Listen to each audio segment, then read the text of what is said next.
Hello everyone, દરેકનું lecture number 9માં સ્વાગત છે. સંઘાતમાં આની આગળના લેક્ચરમાં 2-3 દાખલા ગણાવેલા, તમે એનો વ્યવસ્થિત અભ્યાસ કર્યો હશે એવી હું ઈચ્છા રાખું છું.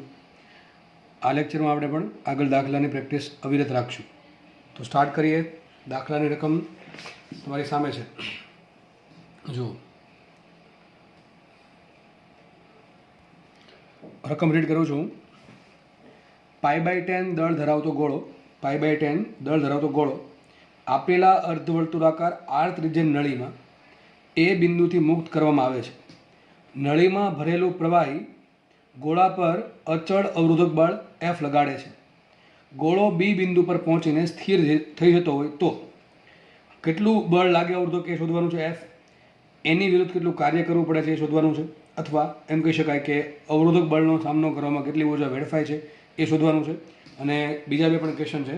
ગોળો એથી બી ગતિ કરતો હોય ત્યારે ડી બિંદુ પાસે કેટલો વેગ છે, અને એનાથી ઉલટું બીથી ડી ગતિ કરતો હોય ત્યારે ડી બિંદુ પાસે કેટલો વેગ છે. 4 ક્વેશ્ચન છે. તમને કોઈ પણ એક પ્રશ્ન પૂછી શકે છે. આપણે ફટાફટ આન્સર લાવીએ. ચલો, શું કહે છે જુઓ. હવે રકમ સમજીએ. આપણે રકમ સમજવાનો ટ્રાય કરીએ. રકમ બહુ મોટી છે, આપણે સમજવાનો ટ્રાય કરીએ. જુઓ શું કહે છે. એક ગોળો છે, માનો એક સરો લઈ લઈએ, સ્ફિયર, અથવા આપણે જે ગુજરાતીમાં કહીએ સરો, બરાબર. એક સરો છે અથવા સ્ફિયર છે. એ સ્ફિયરને પહેલાં એ બિંદુ પર મુક્ત પકડી રાખેલો છે. શું કહેવાય? આપણે પકડી રાખેલો છે, એને મુક્ત કરીશું. હવે આ જે શું કહેવાય, જે નળી છે એ નળીમાં પ્રવાહી ભરેલ છે. ટૂંકમાં પાણી કે ઓઇલ, તમે કોઈ પણ વસ્તુ લઈ શકો છો, બરાબર છે. કે પાણી ભરેલું કે પેલું ઓઇલ ભરેલું છે, સમજો. તો જેમ જેમ આ ગોળો નીચે આવશે એ ધીમે ધીમે શું થશે, એનો વેગ વધશે ઘટશે? વેગ વધશે. કેમ વેગ વધે? હવે તમારે એનો આન્સર હોવો જોઈએ. વેગ વધે કેમ એનો? કારણ કે એની પાસે પહેલાં કંઈક ઊંચાઈ હતી. જો ધારો કે આપણા માટે આ તમે કોઈ પણ જગ્યાએ ધારી શકો છો, આ રેફરન્સ લાઇન છે સ્થિતિ ઊર્જા ગણવા માટે, અથવા ઇંગ્લિશમાં કોઈ ડેટમ લાઇન અથવા રેફરન્સ લાઇન. તો અહીંથી આપણે સ્થિતિ ઊર્જા ગણશું. ટૂંકમાં સ્થિતિ ઊર્જા ગણવા માટે જે પણ ઊંચાઈ આવશે MGHમાં, એ ઊંચાઈ આપણે આ લાઇનથી ગણીશું. તો આપણે જોઈ શકીએ છીએ કે પહેલાં ગોળો અહીંયા હતો. કેટલી ઊંચાઈ ગોળો હતો? તો ત્રિજ્યા આ એક નળી છે. નળી કેવી છે? અર્ધવર્તુળાકાર છે. તો આ એની ત્રિજ્યા છે. આ શું થશે? ત્રિજ્યા થશે. આ ત્રિજ્યા R છે, બરાબર છે. પેલી કેટલી ઊંચાઈ હતો? MGR જેટલી ઊંચાઈ હતો. એટલે એની પાસે સ્થિતિ ઊર્જા કેટલી હશે? R જેટલી ઊંચાઈ હતો. એટલા માટે એની પાસે કેટલી સ્થિતિ ઊર્જા હશે? mg × R જેટલી સ્થિતિ ઊર્જા હશે. જેમ જેમ જેમ નીચે આવશે એમ એની સ્થિતિ ઊર્જા ઘટતી ગઈ. ઊંચાઈ ઘટે એટલે સ્થિતિ ઊર્જા ઘટશે. સ્થિતિ ઊર્જા ઘટતી ગઈ અને ધીમે ધીમે એની ગતિ ઊર્જા વધતી જશે. જ્યારે ડી પોઈન્ટ પર આવશે ત્યારે એની ઊંચાઈ થઈ ગઈ 0. એટલે એની તમામ પ્રકારની સ્થિતિ ઊર્જા છે એની ગતિ ઊર્જામાં રૂપાંતરણ થઈ ગયું. હજી પાછું ઉપર ચડશે. અહીં વેગ છે એટલે ઉપર ચડશે. ઉપર ચડશે ક્યાં સુધી? બી સુધી. પ્રશ્ન આમ થાય કે સર એની પાસે તો સ્થિતિ ઊર્જા હતી, તો બધી સ્થિતિ ઊર્જાનું ગતિ ઊર્જામાં રૂપાંતરણ થઈ ગયું, તો બધી ગતિ ઊર્જાનું સ્થિતિ ઊર્જામાં રૂપાંતરણ થઈને પાછો અહીંયા આવી જવો જોઈએ, પણ એ તો અહીંયા અટકી ગયો, બી પોઈન્ટ પર જ અટકી ગયો. આવું કેમ થાય છે? આવું એટલા માટે થાય છે કે નળીમાં હવા ભરેલી નથી, નળીમાં લિક્વિડ ભરેલું છે. વિચારો, એક અર્ધવર્તુળાકાર નળી છે જેની ત્રિજ્યા બહુ મોટી નથી. તો તમે અહીંથી કોઈ વસ્તુ નાખો તો લગભગ તમને લગભગ અહીંયા સુધી તો વસ્તુ આવી જશે. હા, એવું નહીં કે અહીંયા આવી જશે, બહાર આવી જશે, પણ લગભગ અહીંયા તો આવી જાય. તમે હવે હવાની જગ્યાએ કોઈ લિક્વિડ નાખો, પાણી નાખો કે ઓઇલ નાખો, તો શું થશે? એ વસ્તુ છે અહીંયા સુધી તો નહીં, અહીં વચ્ચે કંઈક આવીને અટકી જશે. એનું કારણ શું થાય? શું એનું રીઝન? શું રીઝન છે એનું? રીઝન એ છે કે તમે જે વસ્તુને નાખી છે એના પર અવરોધક બળ લાગે છે, અને તમારી જે સ્થિતિ ઊર્જા છે એ બધી જ સ્થિતિ ઊર્જાનું અહીંયા ગતિ ઊર્જામાં રૂપાંતરણ નહીં થાય. કેમ નહીં થાય? કારણ કે સ્થિતિ ઊર્જાનો અમુક ભાગ છે એ આટલા ભાગમાં જે ઘર્ષણ બળ લાગ્યું એનો સામનો કરવામાં પણ વેડફાય છે. તો આમ લખી શકાય ઉર્જા સંરક્ષણ પરથી. ઉર્જા સંરક્ષણ શું થાય? ઉર્જા સંરક્ષણનો સિમ્પલ મિનિંગ એમ થાય કે તમારી ઉર્જા ક્યાં ક્યાં વેડફાય છે, એ જેટલી ઉર્જા છે, જે ભાગ પડ્યા છે એ પહેલાં જેટલી હતી એટલી જ હશે. ટૂંકમાં એમ કહેવા માગું છું, શરૂઆતમાં એની પાસે સ્થિતિ ઊર્જા છે, નીચે આવશે એમ ગતિ ઊર્જા વધશે અને એનો ઘર્ષણ બળ પણ લાગશે. તો એમ કહી શકાય ડી બિંદુ પર જ્યારે પહોંચે ત્યારે એની સ્થિતિ ઊર્જાના 2 ભાગ પડ્યા. એક ભાગ તો ગતિ ઊર્જા તરીકે હશે, એની પાસે થોડોક વેગ હશે, અને બીજો ભાગ આટલાથી એટલા ભાગમાં જે ઘર્ષણ બળ લાગ્યું છે એનો સામનો કરવામાં વપરાશે. ક્વેશ્ચન એમ થાય કે સર મને ઘર્ષણ બળ ચલો લાગે છે F. કેટલું ઘર્ષણ બળ લાગે છે? F. મને એમ કહો, એક ગાડી છે, રસ્તા પર ગતિ કરે છે, બરાબર છે. રસ્તો બહુ ખરબચડો છે, તો ગાડી જેટલું વધારે ચાલે એટલું વધારે ઘર્ષણ બળ લાગે કે ઘર્ષણ બળ તો અચળ જ રહે? ઘર્ષણ બળ તો અચળ રહેશે, બરાબર. કારણ કે ઘર્ષણ બળ ડિપેન્ડ કરે મ્યુ પર. પણ ઘર્ષણ બળ વડે જે કાર્ય થાય છે એ જેમ જેમ અંતર વધતું જશે, સ્થાનાંતર વધતું જશે, એમ વધતું જશે. તો યાદ રાખો ઘર્ષણ બળ છે એ ડિપેન્ડ કોના પર કરે, ખરબચડા રસ્તો કેવો છે મ્યુ પર ડિપેન્ડ કરે, અને બીજું ડિપેન્ડ કરે એન પર, બરાબર, એન પર, એફ બરાબર મ્યુ એન પરથી. પરંતુ જે કાર્ય જે થાય એ કાર્ય આપણને ખબર છે ડબલ્યુ બરાબર શું થાય, એફ ઇન્ટુ ડી. તો જેમ જેમ અંતર વધશે એમ ઘર્ષણ બળનો સામનો કરવામાં વધારે કાર્ય વપરાશે. ટૂંકમાં તમને કહી દઉં, આપણે આગળ દાખલા પણ ગણેલા છે કે ઘર્ષણ બળ લાગતું હોય એફ, કેટલું ઘર્ષણ બળ લાગતું હોય એફ જેટલું ઘર્ષણ બળ લાગતું હોય, અને વસ્તુ એક્સ અંતર કાપે તો કેટલું કાર્ય થાય, ડબલ્યુ બરાબર એફ એક્સ. તો આટલું કાર્ય ઘર્ષણ બળનો સામનો કરવામાં જશે. આપણે વિચારીએ કે ગોળો ઉપર હતો, નીચે આવે છે, ધીમે ધીમે નીચે આવશે, તો આ જ અંતર કેટલું થાય, આ અંતર કેટલું હશે, બોલો આ અંતર કેટલું હશે, વિચારો. ચાપ બને કે ના બને ભાઈ, શું બનશે, ચાપ બને કે નહીં બને, તો ખૂણો બરાબર શું થાય, ચાપ ભાગ્યા ત્રિજ્યા, તો ચાપ બરાબર ખૂણો ગુણ્યા ત્રિજ્યા. આ તો 100% કેટલું અંતર હશે, પરિઘનો ચોથો ભાગ છે, પણ આ ગોળો ક્યાં પહોંચે છે, ગોળો પહેલાં શું હતો, ગોળો અહીંયા હતો, બરાબર છે, ધીમે ધીમે નીચે આવશે, ડી પર પહોંચશે, ડી પર હજી વેગ હજી ક્યાં જશે, ઉપર જશે, ગોળો અહીંયા પહોંચે છે. તો પહેલાં ગોળો અહીંયા હતો એ પોઈન્ટ પર, હવે ગોળો અહીંયા આવી ગયો, તો ઘર્ષણ બળ ક્યાં લાગશે, કયા માર્ગમાં ઘર્ષણ બળ લાગશે, અહીંયા આટલા ભાગમાં ઘર્ષણ બળ લાગશે, અહીંથી લઈને છેક બી સુધી, કારણ કે બધી જગ્યાએ લિક્વિડ ભરેલું છે, અહીંયા સુધી એના પર ઘર્ષણ બળ લાગશે. તો મારે આટલી લંબાઈ શોધવી પડે, અમારા માટે એક્સ આટલું છે. સૂત્ર શું આવે, ઘર્ષણ બળનો સામનો કરવામાં બળ, સોરી કાર્ય, ઘર્ષણ બળ ગુણ્યા જે અંતર કાપ્યું ગોળા એ, ગોળો કેટલું અંતર કાપે છે, આટલું, ગોળો આટલું અંતર કાપે છે ભાઈ, જેટલું વધારે અંતર કાપશે ગોળો એટલું ઘર્ષણ બળ લાગે. તો મારે અંતર શોધવું પડે કે શોધવું પડે, ચલો શોધવું પડે. તો આ અંતર હકીકત છે શું, અંતર શું છે, ચાપ છે, શું છે અંતર, ચાપ છે. લખાઈશું ચાપ બરાબર શું થાય, અથવા ખૂણો બરાબર શું થાય, ખૂણો બરાબર ચાપ ભાગ્યા ત્રિજ્યા, ખૂણો બરાબર ચાપના છેદમાં ત્રિજ્યા. તો ચાપ બરાબર શું આવશે, ચાપ બરાબર ખૂણો ગુણ્યા ત્રિજ્યા. તો ચાપ બરાબર શું આવશે, ખૂણો ગુણ્યા ત્રિજ્યા. ચાપ કેટલી, એબી જેટલી, કેટલી ચાપ છે, એબી જેટલી, કારણ કે એ થી સ્ટાર્ટ કરીને બી પર પહોંચે છું. તો ચાપ એબી બરાબર શું આવશે, એબી ગુણ્યા ખૂણો, આ કેટલો ખૂણો હશે, આટલો ખૂણો છે ને, આ ખૂણો આટલો થાય ને, ખૂણો આ ખૂણો કેટલો છે, 90, કેટલો છે આ ખૂણો, 90 ડિગ્રી, આ ખૂણો કેટલો છે 30 ડિગ્રી. તો કુલ ખૂણો કેટલો થઈ ગયો, ખૂણો બરાબર થઈ ગયું 120 ડિગ્રી. તો તમને ખબર છે ખૂણો કોઈ પણ સૂત્રમાં વપરાય તો તમારે એની કિંમત રેડિયનમાં મૂકવી પડે. તો આ 120 ડિગ્રીને તમારે શેમાં ફેરવવાના, રેડિયનમાં ફેરવવાના. તો શું કરવાનું, પાઈ વડે ગુણવાના અને 180 વડે ભાંગવાના, 180 ડિગ્રી વડે. તો શું આવશે, આ 60 દુ 120 અને 60 તરી 180, તો શું આવશે 2π/3. ટૂંકમાં ચાપ સોરી ખૂણો કેટલો છે, 2π/3 રેડિયન. તો જુઓ ચાપ કઈ છે, એબી, તો એબીની લંબાઈ શું હશે, સોરી એબીની લંબાઈ શું હશે, એબી બરાબર હશે ખૂણો ગુણ્યા ત્રિજ્યા. ખૂણો કેટલો 120 ડિગ્રી, શું થાય 2π/3, ત્રિજ્યા કેટલી r. તો મતલબ શું થયું, આટલા વિસ્તારમાં ઘર્ષણ બળ લાગશે. સમજ પડાય નથી પડતી, ફરતી કહી દઉં કેમ આવું કરવું પડે છે. આગળ દાખલામાં તો આપણે નહોતું કર્યું આવું, કારણ કે એમાં ઘર્ષણ બળ લાગતું નહોતું. આ દાખલામાં ઘર્ષણ બળ લાગે છે, કેટલું ઘર્ષણ બળ લાગે છે, એફ, કેટલું કાર્ય થાય છે, એફ ઇન્ટુ એક્સ. તો મારે એક્સ શોધવું છે, તો ટૂંકમાં એબી બરાબર શું આવશે, એક્સ આવશે. સમજ પડાય કે નહીં. ટૂંકમાં ઘર્ષણ બળ બરાબર આવશે એફ, અને ઘર્ષણ બળનો સામનો કરવામાં થતું કાર્ય કેટલું આવશે, ડબલ્યુ બરાબર એફ ઇન્ટુ એક્સ. તો આટલું આવશે એફ ઇન્ટુ એક્સ. એફ શોધવાનું છે, એક્સ આપણને મળી ગયા 2π/3. હવે દાખલામાં પ્રવેશ કરીએ. આ તો બધી જે એક્સ્ટ્રા માહિતી હતી. હવે દાખલામાં પ્રવેશ કરીએ. ચલો દાખલો શું કહે છે, જુઓ. દાખલો એમ કહે છે કે એક ગોળો હતો, એ બિંદુથી મુક્ત કર્યો, બી સુધી પહોંચે છે. તો આપણે એક કામ કરીએ, પહેલા ક્વેશ્ચન વાંચીએ, અવરોધક બળ એફ શોધો. અવરોધક બળ એફ તમારે શોધવાનું છે. તો આપણે પહેલા એફ શોધી નાખીએ, કઈ રીતે મળશે, ચલો જુઓ ફટાફટ. તો જુઓ આ આકૃતિ છે, હું સાઈડમાં દોરી દઉં છું. આ પ્રમાણે જોઈ શકો તમે કે પેલા ગોળો, ધારો કે લાઈન દોરી દો ફટાફટ.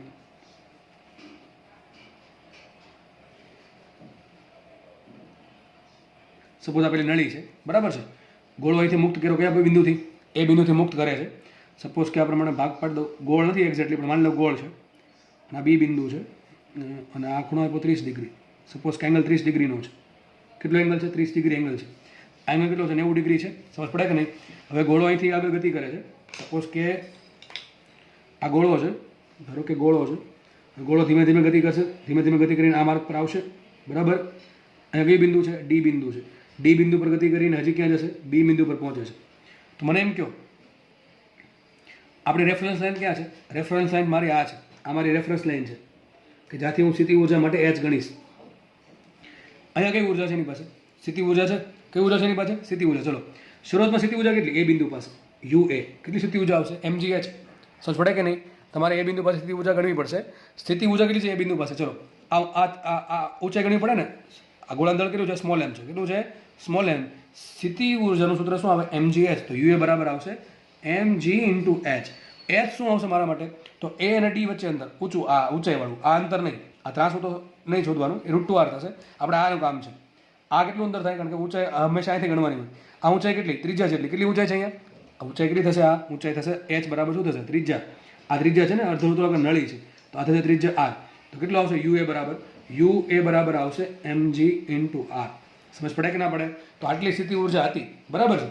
બી બિંદુ પર આવે, બી બિંદુ પર કઈ ઉર્જા હશે એની પાસે?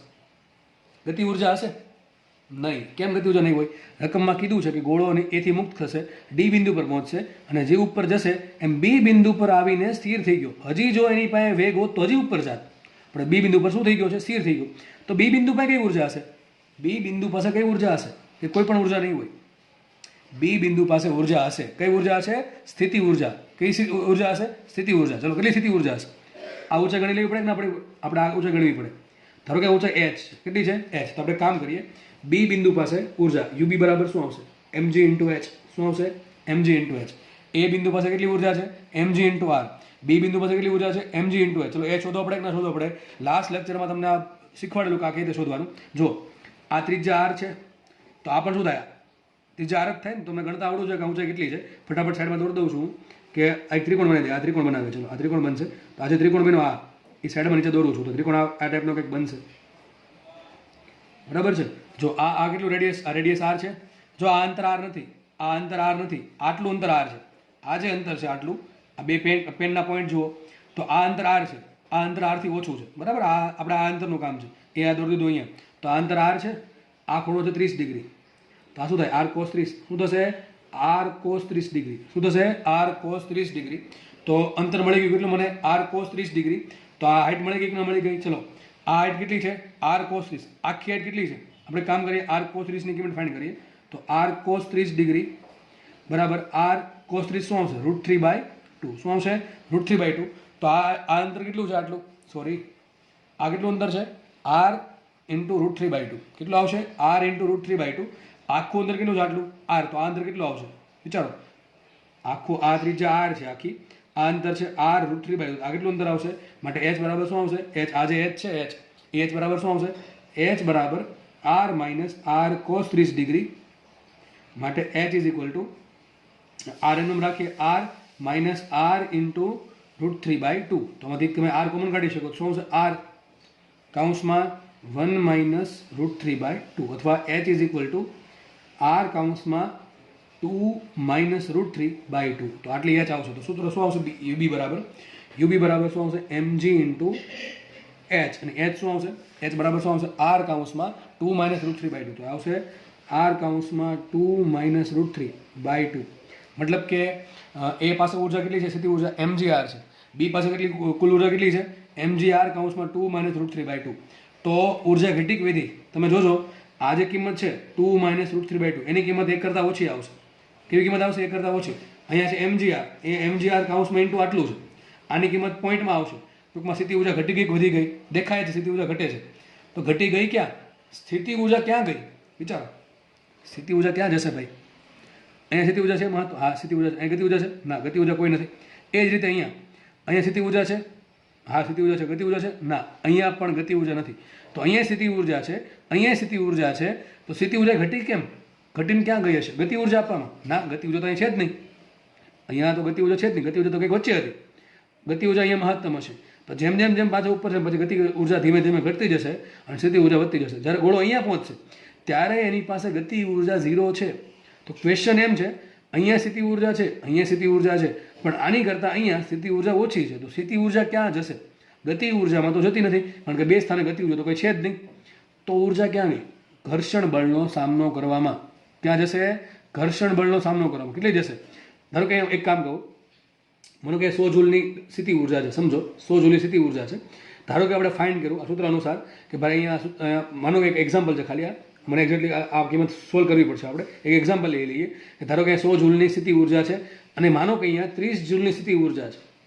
તો બાકીની 70 જૂલ ક્યાં ગઈ? 70 જૂલ ક્યાં ગઈ? ઘર્ષણનો સામનો કરવામાં. 70 કઈ આવી? 100 માઇનસ 30. તો મેં શું કર્યું? એક કામ કરો, જો આપણને આટલું મળી ગયું. પહેલાં સ્થિતિ ઉર્જા આટલી હતી, હવે સ્થિતિ ઉર્જા આટલી છે, એટલી છે. તો ઘટી કેટલી? આ બેન બાદ બાકી. એ ક્યાં જશે? ઘર્ષણનો સામનો કરવામાં. દાખલો ખબર પડી કે સોલ્વ થશે? અહીંયા સ્થિતિ ઉર્જા આપણે ગણી નાખી u. તો u એ મારી પાસે હતું ઓલરેડી, માઇનસ શું કરીશ? UB. યુબી એટલા માટે કરીશ કે સ્થિતિ ઉર્જાનો તફાવત શોધવો છે. 100 જૂલ પહેલાં હતી, હવે 30 જૂલ જ છે. તો ઘટી કેટલી? 70 જૂલ. તો ઘટે કઈ રીતે મળશે? 100 માઇનસ 30 એટલે કે યુએ માઇનસ યુબી. અને યુએ માઇનસ યુબી મળશે એ એટલી સ્થિતિ ઉર્જા ઘટી ગઈ છે. અને ઘટેલી ક્યાં જશે? ઘર્ષણનો સામનો કરવાનો. આપણે શું કરશું? યુએ માઇનસ યુબી, ટૂંકમાં આટલી સ્થિતિ ઉર્જા પહેલાં હતી, હવે આટલી વધી, તો બાકીની જે વધશે શું કીધું? Delta you. ડેલ્ટા યુ ક્યાં જશે? ઘર્ષણ બળનો સામનો કરવામાં. ઘર્ષણ બળનો સામનો કરવામાં સ્થિતિ ઉર્જા જશે, એટલે કે ઘર્ષણ વિરુદ્ધ કાર્ય કરવામાં સ્થિતિ ઉર્જા જશે. અને ઘર્ષણ વિરુદ્ધ કાર્ય કેટલું થાય? F into x. એફ શું છે? ઘર્ષણ બળ છે. અને એક્સ શું છે? પદાર્થે કાપેલું અંતર. બરાબર છે. અહીં વર્તુળાકાર અંતર કાપે છે એટલે આપણે લેવું પડશે ચાપ. સમજ પડે કે ન પડે? તો પહેલા સ્થિતિ ઉર્જા આટલી હતી, યુએ જેટલી, હવે કેટલી વધી? યુબી જેટલી વધી. તો બાકીની જે બાદબાકી થઈને જે વધશે, આ 100 જૂલ હતી, 30 જૂલ વધી, તો બાદબાકી થઈને શું આવે? 70 જૂલ. એ 70 જૂલ બરાબર શું આવશે? F into x. સમજ પડે કે ન પડે? અહીં એફ નહીં આવે, એફ ઇન્ટુ એક્સ આવશે. આ સ્થિતિ ઉર્જા છે, એને આપણે કાર્ય જોડે સરખામણી થાય. સ્થિતિ ઉર્જાની બળ જોડે સરખામણી થાય નહીં. ઘણા આવું લખી નાખે યુએ માઇનસ યુબી બરાબર એફ. એફ ન આવે, એફ ઇન્ટુ એક્સ આવે. એક્સ શું છે? પદાર્થે કાપેલું અંતર. અંતરા. અને કયું અંતર છે? ચાપ. કયા માર્ગે ગતિ કરે છે પદાર્થ? વર્તુળાકાર માર્ગે ગતિ કરે. અને વર્તુળાકાર માર્ગ માટે અંતર શું થાય? ચાપ થશે. ચલો આપણે હમણાં જોયેલું કે આ ખૂણો કેટલો છે? 120 ડિગ્રીનો. અને મેં તમને શરૂઆતમાં કીધેલું હતું કે ભાઈ એક મિનિટ તમને બતાવી દઉં કે આપણે આગળ જોયું હતું કે એક્સ કેટલા છે. જો એક્સ બરાબર ચાપ બરાબર ખૂણો ગુણ્યા ત્રિજ્યા. ખૂણો કેટલો હતો? 2π/3 ઇન્ટુ આર. તો મને ચાપ ખબર છે, ડેલ્ટા યુ ખબર છે, એના પરથી આપણે એફ સુધી નાખીએ તો પહેલો દાખલો સોલ્વ થાય. પહેલો દાખલો સોલ્વ થશે એટલે બીજા દાખલા ફટાફટ સોલ્વ થવા મળશે. ચલો જોઈએ ફટાફટ. જુઓ તો યુએ કેટલા છે?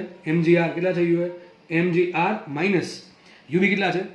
mgr કૌંસમાં 2 માઇનસ √3/2. આટલું શું મેળવ્યું? Delta you. પહેલા સ્થિતિ ઉર્જા આટલી હતી, માઇનસ હજી આટલું છે, તો બેની બાદબાકીથી શું મળશે મને? F into x. શું મળશે મને? F into x. બરાબર છે. તો એક કામ કરીએ, આમાંથી mgr કોમન આવે, આપણે mgr કોમન કાઢીએ. એથી mgr કોમન આવશે. અહીં શું હશે રકમમાં? 1 minus 2 minus √3/2 is equal to f into x. જે એફ છે ઘર્ષણ બળ છે, અવરોધક બળ છે, આપણે શોધવાનું છે. બરાબર. એક કામ કરીએ આપણે, હવે આ પદને આખો એક ગુણી દઉં છું, પછી આપણે એફને કરતા બનાવતો લખાશે આવું સમીકરણ આવું છે છેલ્લે mgr કૌંસમાં 1 minus 2 minus √3/2 is equal to f into x. બરાબર છે. લસા લ્યો ને એક્સ છેદમાં જાવ તો લખાશે શું? ઇમ્પ્લાઇઝ ધેટ mgr છેદમાં એક્સ કૌંસમાં શું આવશે? અહીંયા 2 માઇનસ, અંદર માઇનસ ગુણ નાખું, -2 plus √3/2 is equal to f. સમજ પડે કે ના પડે? સિમ્પલ એકદમ ઉર્જા સંરક્ષણનો નિયમનો યુઝ કર્યો છે. બરાબર છે. તો શું આવશે અહીંયા? આ 2 ઉડી ગયા તો શું આવશે? √3/2. તો શું છેલ્લે આવશે? √3/2 into mgr upon x is equal two small F. રકમ વાંચી એટલે આપણને ડેટાની ખબર પડે. તો રકમમાં શું કીધું છે? દળ કીધું છે π/10. તો આપણે m બરાબર π/10 આપ્યા. ત્રીજા નથી આપી. હું એક કામ કરું છું, આ બધું આન્સર જો આપણે આરની કિંમત રાખશું તો આપણો આન્સર આરમાં મળશે. હું તમને એક સલાહ આપું છું કે આપણે આર બરાબર મૂકી દઈએ 1 મીટર. ચલો આર બરાબર 1 મીટર લઈ લેવાનું બધાએ. બરાબર છે. 1 મીટર, 2 મીટર, 5 મીટર કોઈ પણ હોઈ શકે. તો 1 સેન્ટીમીટર, 2 સેન્ટીમીટર કોઈ પણ હોઈ શકે છે. ધારો કે આપણે સિમ્પલ રાખીએ આર બરાબર 1 મીટર લઈ લઈએ તો મને 2 ડેટા મળી ગયા. મારા માટે દળ છે π/10 અને દળ ત્રીજા કેટલી છે? આર બરાબર 1 મીટર. આપણે કિંમત મૂકી દઈએ. આપણે રકમમાં શું આપ્યું છે? દળ આપ્યું π/10 કિલોગ્રામ, π/10 કિલોગ્રામ, અને ત્રીજા છે 1 મીટર. આપણે કિંમત મૂકી દઈએ તો જુઓ શું આન્સર આવશે? √3/2 એટલે √3 એમ રાખીએ. બરાબર છે. આ શું આવશે? એમ આવશે π/10. અને એક્સ કેટલા છે? એક્સ આપણને ખબર છે. એક્સ આપણે શોધા હતા 120 ડિગ્રી. ચાપ બરાબર ખૂણો ગુણ્યા ત્રિજ્યા. ખૂણો છે π/3 ઇન્ટુ 2π/3. આ 120 ડિગ્રી ને 2π/3 રેડિયન એનું ત્રિજ્યા છે આર. અને આપણે આર બરાબર શું મૂકીએ? 1 મીટર મૂકીએ તો શું આવશે અહીંયા? 2π/3. એક્સ બરાબર આવશે 2π/3 મીટર. બરાબર છે. ડેટાનો યુઝ કરીએ આપણે. આ ડેટા આપણને રકમમાં આટલો આપેલો છે. એક કામ કરીએ, અહીંયા √3 એમ રાખી, એમ શું મૂકે? π/10 ઇન્ટુ જી શું આવશે? 10 મૂકી દઈએ. જી મૂકી દઈએ 10, આર મૂકીએ 1 મીટર, અને છેદમાં શું આવશે? 2 ઇન્ટુ એક્સ. શું આવશે? 2 ઇન્ટુ, અને એક્સ બરાબર શું છે? 2π/3. આના બરાબર આવશે. આપણે ફટાફટ સોલ્વ કરીએ. તો જુઓ આ 10 ઉડી જશે અહીંથી, આ 10 અહીંથી ઉડી જશે, આ પાય અને આ પાય ઉડી જશે. તો શું થશે? 3 ક્યાં જશે? ઉપર. તો શું આવશે? 3√3/4.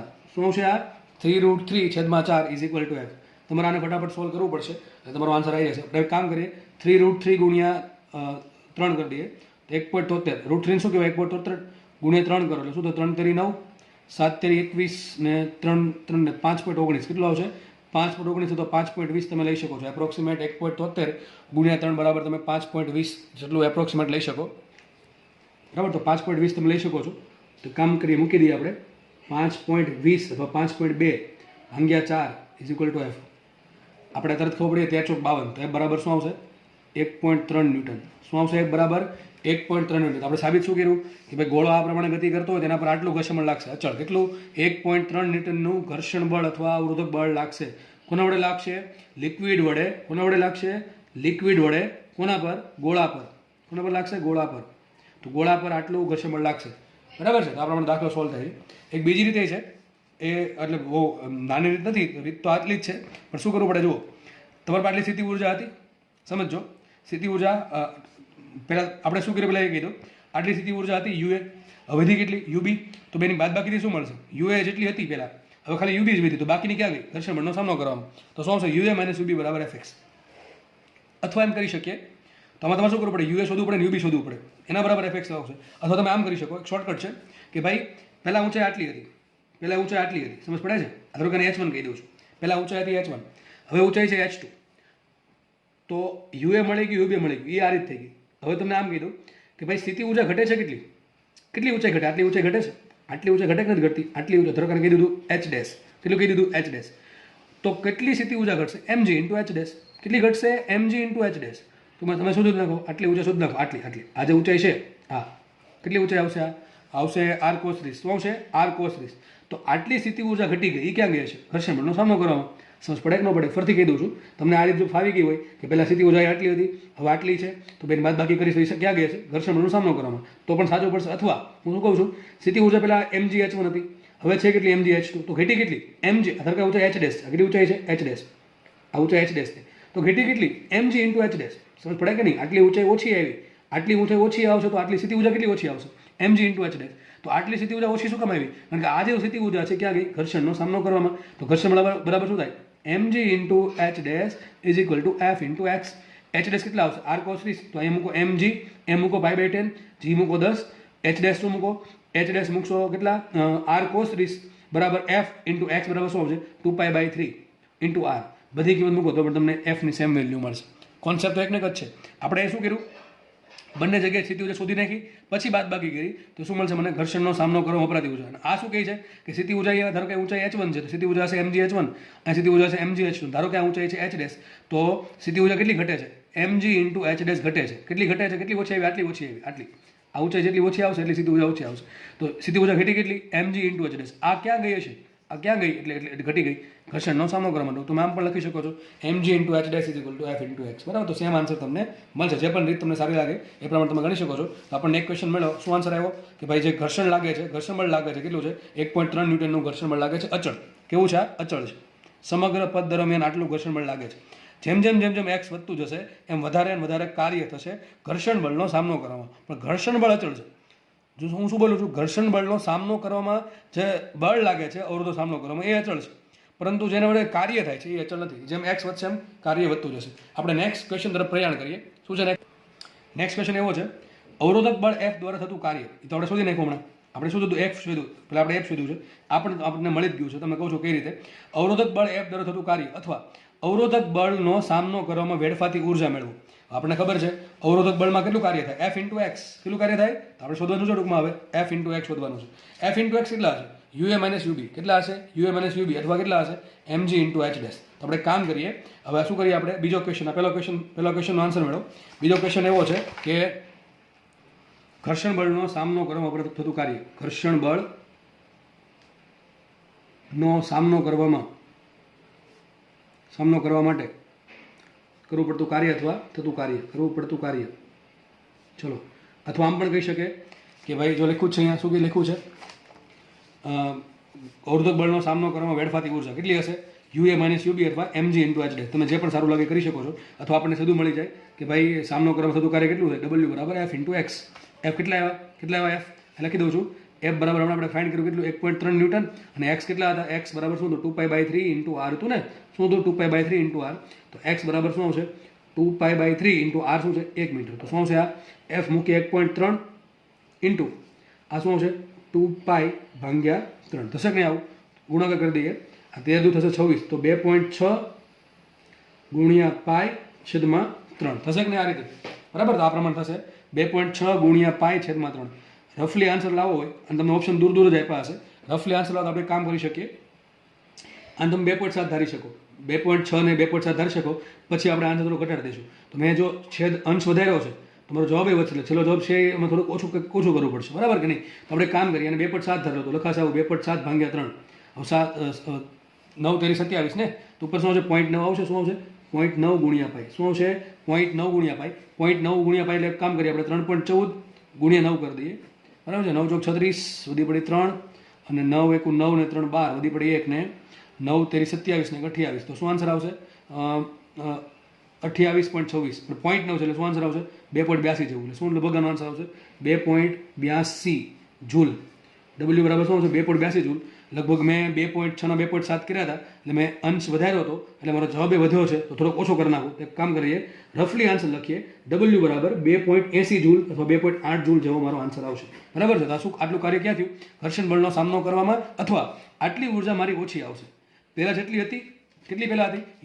યુએ હતી, હવે થઈ ગઈ યુવી. તો ઘટી કેટલી? આટલી ઘટી હશે. અને આટલી ક્યાં જશે? ઘર્ષણ બળનો સામનો કરવામાં.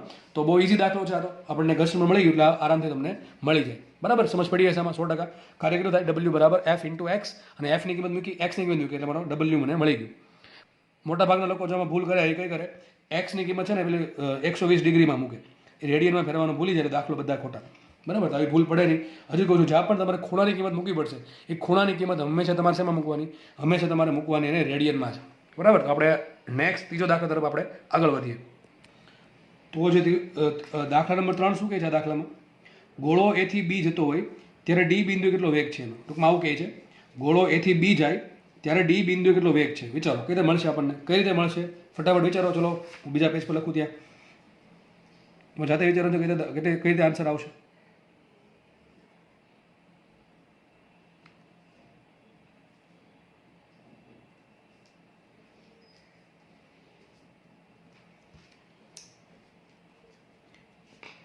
આઈ હોપ કે તમને વિચાર આવી ગયો હશે કે શું કરવું જોઈએ, બરાબર છે? વ્યવસ્થિત ભણશો, વ્યવસ્થિત સમજશો તો 100% તમને વિચાર આવી ગયો છે કે શું કરવું જોઈએ. ક્વેશ્ચન એવો છે કે ગોળો એ પર સ્થિર છે, મેં તે રિલીઝ કરી દીધો, મુક્ત કર્યો, તો ધીમે ધીમે નીચે આવશે. જ્યારે એ ડી બિંદુ પર પહોંચે ત્યારે એનો વેગ કેટલો હશે? વેગ ક્યાં હશે? સ્પર્શ દિશામાં. ધારો કે એનો વેગ છે v, અહીંયા વેગ કેટલો છે? 0 છે. કેટલો વેગ છે? અહીંયા 0 વેગ છે, બરાબર છે? તો અહીંયા ધીમે ધીમે નીચે આવશે ગોળો, ધીમે ધીમે નીચે આવશે, એટલે શું થશે? એનો સ્થિતિ ઉર્જા ઘટતી જશે અને ગતિ ઉર્જા વધતી જશે. તો શું એવું કહી શકાય કે એ પાસે જેટલી સ્થિતિ ઉર્જા હતી એ તમામ, હું પેજ પાછળનું લઈ લઉં છું, કે એ પાસે જેટલી સ્થિતિ ઉર્જા હતી તમામે તમામ ઉર્જાનું ડી એટલે કે ગતિ ઉર્જામાં રૂપાંતર થઈ જશે ડી પાસે. કહી શકાય કે ના કહી શકાય? જેટલી સ્થિતિ ઉર્જા છે એ તમામ સ્થિતિ ઉર્જાનું ડી પાસે ગતિ ઉર્જામાં રૂપાંતરણ થઈ જશે. એવું કહી શકાય કે નહીં? નહીં કહી શકાય. કેમ? વચ્ચે લિક્વિડ છે. આ શું છે? બધે લિક્વિડ છે, તો લિક્વિડનો સામનો કરવામાં પણ થોડીક સ્થિતિ ઉર્જા વપરાઈ જશે. તો આપણે એવું કહી શકશું નહીં. તો કહી શકાય કે એ પાસે જે સ્થિતિ ઉર્જા છે એના બે ભાગ પડશે. અમુક ભાગ ડી પાસે ગતિ ઉર્જા આપશે અને અમુક ભાગ શું કરશે? ઘર્ષણનો સામનો કરવામાં વપરાશે. લખાય આ પ્રમાણે કે એ પાસેની ઉર્જા સંરક્ષણ પરથી, એનર્જી કન્ઝર્વેશન પરથી, ઈસી એનર્જી કન્ઝર્વેશન પરથી શું લખાય? એ પાસેની સ્થિતિ ઉર્જા, એ પાસેની સ્થિતિ ઉર્જા બરાબર શું થશે? ડી પાસેની ગતિ ઉર્જા પ્લસ એ થી ડી જવામાં ઘર્ષણ વિરુદ્ધ થતું કાર્ય. સમજ પડે કે ના પડે? ઘણા કેસ આપણે અહીંનો લેવું પડે. અરે ભાઈ ગોળો અહીંથી અહીંયા જ ગયો છે, તમે શું કીધું? ડી પાસે કેટલો વેગ? ઘણા કે સર બી સુધી ગયો હતો ને, અરે બી સુધી પછી જશે ને. આપણે શું કીધું? ડી પાસે વેગ શોધવાનો છે. તમારા માટે એટલા ભાગ પર જ ફોકસ કરવું પડશે, બરાબર? તો એ થી ડી જવામાં શું થાય છે? તો થોડીક ઉર્જા ઘર્ષણનો સામનો કરવો પડે છે. કેટલા માર્ગમાં? એ થી ડી માર્ગમાં થોડીક ઉર્જા ઘર્ષણનો સામનો કરવો પડે છે, અને બાકીની જે વધશે એ ગતિ ઉર્જા તરીકે હશે. તો હવે આપણે લખી શકીએ એ પાસે સ્થિતિ ઉર્જા કેટલી? તો આપણે ખબર છે આર મારી માટે રેફરન્સ લાઈન છે, ઊંચાઈ કેટલી આવશે? આર. તો એ પાસે સ્થિતિ ઉર્જા કેટલી હશે? mg into H is equal two D પાસે ગતિ ઉર્જા કેટલી? Half mv square. તો થોડોક ભાગ ગતિ ઉર્જા તરીકે આવશે, પ્લસ એ થી ડી જવામાં કેટલું કાર્ય કરવું પડે? તો ઘર્ષણ બળ કેટલું કાર્ય કરવું પડે? F into D. એટલે શું આવશે? F into x. શું આવશે? F into x. એક્સ શું છે હવે? What is x? એક્સ કેટલું છે? 120 ડિગ્રી વાળું છે કે 90 ડિગ્રી વાળું આવશે? વિચારો કેટલું આવશે? એક્સ એટલે શું છે? કેટલું અંતર કાપે છે? તો એ થી ડી જવામાં કેટલું અંતર કાપે? આટલું જ. કેટલું અંતર કાપશે? આ પરિઘનો ચોથો ભાગ. અથવા કેટલું કાપશે? ચાપ બરાબર ખૂણો કેટલો? π/2 ઇન્ટુ ત્રિજ્યા. અથવા તમે એમ પણ વિચારી શકો કે પરિઘ કુલ કેટલો હોય? 2πr હોય ને, આખો પરિઘ કેટલો હોય કુલ? 2πr. એનો કેટલા ભાગ છે? ચોથો ભાગ. તો એ પણ એ જ સૂત્ર આવશે. શું આન્સર આવશે? πr/2. તો તમે કોઈ પણ રીતે વિચારી શકો છો. એક્સની કિંમત કેટલી આવશે? પાઈ આર બાય 2 આવશે. કેટલી કિંમત આવશે એક્સની? પાઈ આર બાય 2. ખબર પડી કે ના પડી? કેટલું ઘર્ષણ લાગશે? 1.3 ન્યૂટન. આપણને આગળ ખબર જ છે એ બરાબર શું આવશે? 1.3 ન્યૂટન અચળ છે, આટલું ઘર્ષણ લાગશે. પણ જેમ જેમ વધારે અંતર કાપશે વધુ કાર્ય કરવું પડશે. તો જે સ્થિતિ ઉર્જા છે એ પાસે એના બે ભાગ પડે છે. એક ભાગ ડી પાસે ગતિ ઉર્જા આપશે અને એક ભાગ છે એ ઘર્ષણનો સામનો કરવામાં વેડફાશે. આપણે શોધવાનું છે ડી પાસેનો વેગ વી શોધવાનો છે મારે. તો આપણે એક કામ કરીએ, આ પદને કરતા બનાવો લખાઈશું અહીંયા half M v square is equal to શું આવશે? mgh minus fx. ફટાફટ દાખલો ગણીએ. mgh minus fx. એક કામ કરીએ, આ વી સ્ક્વેર જવા દો આ બાજુ, સોરી આ જે 2 છે એને પેલા ગુણને બધાને m વડે ભાંગી નાખો. સાબિત શું થશે? V square is equal to શું સાબિત થશે? V square is equal to mgh minus fx તો હતું જ, ઇન્ટુ ગુણાકારમાં શું આવશે? 2 છેદમાં શું આવશે? m. બરાબર. તો સાબિત થશે V square is equal two અહીંયા m ઉઠે શું આવશે? અહીંયા 2g ઇન્ટુ અરે h તરીકે r છે. શું છે? સોરી, h તરીકે શું છે? r છે. કારણ કે h શું છે? r. તો અહીંયા mgr લખું છું અને કીધું h બરાબર r. h બરાબર r છે. તો 2 આ m તો ઉડી ગયા ને, m ઉડી ગયા. 2g into r minus m આના છેદમાં આવશે, m આના વડે પણ ભંગાશે ને m આના વડે પણ. શું આવશે અહીંયા? 2fx છેદમાં m. આટલું આવશે. ફટાફટ દાખલો ગણીએ તો વી સ્ક્વેર બરાબર 2 આવશે એમને, g આવશે 10, r આવશે 1 માઇનસ 2 એમને આવશે. x શું છે? 1.3 ન્યૂટન. x શું છે? x pi r by 2. કેટલા છે x? Pi r by 2. r કેટલા છે? 1 મીટર. કેટલા છે r? 1 મીટર. તો r ને આપણે 1 મૂકી દઈએ તો x બરાબર શું થઈ ગયું? x બરાબર પાઈ બાય 2. એટલું થઈ જશે x બરાબર પાઈ બાય 2. તો પાઈ બાય 2 અને m કેટલા છે? Pi by 10. કેટલા છે m? Pi by 10. 10 કઈ જશે ઉપર? સમજ પડી કે ના પડી? ફરીથી કહી દઉં, m વડે બે પદને ભાંગ્યા હતા કેટલો આવશે? gh ના માઇનસ આવશે fx બાય m ગુણ્યા 2 કરી દે તો શું આવશે? 2gr minus 2fx. 2g into r 1 metre, 2 એમને મૂક્યા, f આપણને ખબર છે 1.3 ન્યૂટન છે. બરાબર છે. લગભગ x કેટલા છે? x તો પાઈ આર બાય 2. કારણ કે આટલી ચાપ આવશે. કેટલી ચાપ આવશે? પરિઘનો ચોથો ભાગ એટલે પાઈ આર બાય 2. r 1 મીટર મૂકો તો ચાપ આવશે પાઈ બાય 2 અને m કેટલા છે? Pi by 10. આપણે ફટાફટ ગણતરી કરીએ તો v square is equal to શું આવશે? 2 ગુણ્યા 10 20 માઇનસ થોડુંક આ વિચિત્ર છે પણ ફટાફટ કરીએ. જો આ પાઈ ઉડી ગયા. બરાબર છે. આ બે ઉડી ગયા તો શું આવશે? 1.3 ગુણ્યા 10 કેટલા થાય? 13. તો સાબિત શું થયું? V square is equal to શું આવશે? V square is equal to 20 minus 13 7. તો v બરાબર √7. કેટલા આવશે? v બરાબર √7 આવશે. √7 ની કિંમત કેટલી હોય અંદાજિત કિંમત? જો મેં તમને કીધેલું છે કે √4 તો કિંમત 2 આવે. √5 ની કિંમત લગભગ 2.22 કે 2.25 લઈ શકો તમે વધુ 2.25 જેવી. √6 ની કિંમત આવે 2.45 તો અઢી ચાલે. √7 ની કિંમત લગભગ 2.65 જેવી હશે. કેટલી હશે? 2.65 જેવી. પછી √8 ની કિંમત તો 2√2 એટલે √2 1.41 ગુણ્યા 2.82 થશે. અને √9 ની કિંમત આપણને ખબર છે કેટલી છે? √9 ની કિંમત આવશે લગભગ 3 આવશે. લગભગ નહીં, એક્ઝેક્ટ 3 જ આવશે. બરાબર છે. તો બધી તમને કિંમત યાદ હોવી જોઈએ. √5 કેટલા? √4 હોય 2, √5 હોય 2.25 ની આસપાસ લઈ શકો. √6 લઈ શકો 2.45 અથવા 2.5. √7 લઈ શકશો તમે 2.65 ની આસપાસ. √8 કેટલા હોય? √8 હશે 2.82 અને √9 હશે 3. બરાબર. તો દાખલો જુઓ, એકદમ બીજો દાખલો છે. એ પાસેની સ્થિતિ ઉર્જા, બે ભાગ પડ્યા, ડી પાસે ગતિ ઉર્જા પ્લસ જે ઘર્ષણ બળનો સામનો કરવામાં ઉર્જા વપરાણી f ઇન્ટુ એક્સ. બરાબર છે. આમાં કોઈ ભૂલ હોય તો મને તમે કહી દેજો. લગભગ તો ભૂલ નહીં હોય. Half M v square mgh minus fx v square 2m by m. Okay ચલો બરાબર છે. તો શું આન્સર આવશે? √7 આવશે. તો લગભગ લઈ શકો v is equal to 2.65 metre પર સેકન્ડ. આટલી એની પાસે વેગ હશે. અથવા તમે ત્યાં ગતિ ઉર્જા પણ શોધી શકો. કઈ રીતે ગતિ ઉર્જા શોધી શકો? હાફ એમ વી સ્ક્વેર મૂકી દો. હાફ mm મૂકો ઇન્ટુ શું મૂકો? m pi by 10 into v square શું મૂકો? 7. તો પણ તમારો આન્સર ગતિ ઉર્જામાં આવી જશે. તો આ લગભગ તમને લગભગ એપ્રોક્સિમેટ આન્સર મળી ગયો કે ગોળાનો ડી પાસે વેગ આટલો છે જ્યારે ક્યાંથી એ થી બી ગતિ કરતો હોય ત્યારે. નેક્સ્ટ દાખલો જોઈએ આપણે. છેલ્લો દાખલો આ દાખલાનો, એ પણ બહુ ઇઝી છે. શું કહે ચલો જોઈ લઈએ ફટાફટ. દાખલા નંબર 4. આ દાખલાનો ચોથો દાખલો. બરાબર. શું કહે છે રકમ જુઓ. દાખલા નંબર 4.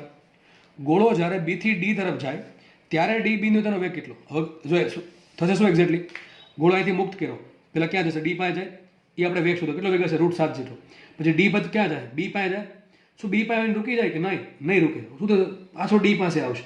હવે જોવાનું છે કે પાછો જ્યારે ડી પર વળતી ફેરવા આવે, પાછો આવે ત્યારે તેનો વેગ કેટલો છે? √7 છે કે ઓછો હશે? શું લાગે તમને? 100% ઓછો હશે. કેમ? અહીંયા જેટલી સ્થિતિ ઉર્જા છે એ તમામનું ગતિ ઉર્જામાં રૂપાંતરણ નહીં થાય. બે વખત એની પાસે ઘર્ષણ બળ લાગ્યું. એક તો જ્યારે ડી થી બી તરફ જાય છે ત્યારે ઘર્ષણ બળ લાગશે, જ્યારે બી થી ડી તરફ જાય છે ત્યારે પણ ઘર્ષણ બળ લાગશે. એટલે બે વખત ઘર્ષણ બળ લાગશે. એટલા માટેનો વેગ છે √7 થી થોડો ઓછો હશે. તો આપણો આન્સર જે છે એ √7 થી ઓછો જ આવશે. શું કહે છે?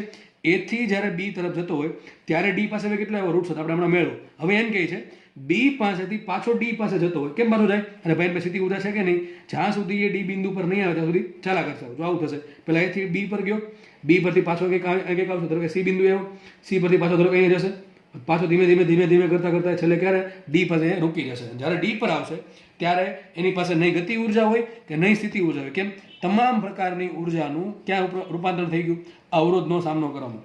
વિચારો તમારે કંઈક ગોળો છે અહીં હવા ભરેલી છે બરાબર છે હવા ભરેલી છે તમે અહીંથી ગોળાને મુક્ત કરો તો શું ગોળામાં ચાલ્યા જ કરે ગોળો ગતિ કર્યા જ કરે કોઈ દિવસ નહીં કરે કેમ હવા વડે ઘર્ષણ બળ લાગશે ભલે ઓછું લાગશે વધારે ચાલશે થોડુંક મૂવમેન્ટ પણ પહેલાં એ પર છે હવે ધારો કે અહીંયા પાછો આવ્યો હવે પાછો થયો ધીમે ધીમે ધીમે ધીમે કરતાં એની હાઇટ ઘટતી જશે અને એક સમય એવો આવશે કે એક્ઝેક્ટલી વચ્ચે એ રૂકી જશે કારણ કે એનો બધી જ ઉર્જા ઘર્ષણનો સામનો કરવા વપરાઈ જાય છે. તો ચોથો દાખલો શું કહે છે આપણને દાખલા નંબર 4 આમ કહે છે તમે જાતે વિચારો શું કરવું પડશે આમાં. દાખલા નંબર 4 આવું કંઈક કહે છે સોરી બહુ ખતરનાક આકૃતિ બની ગઈ છે.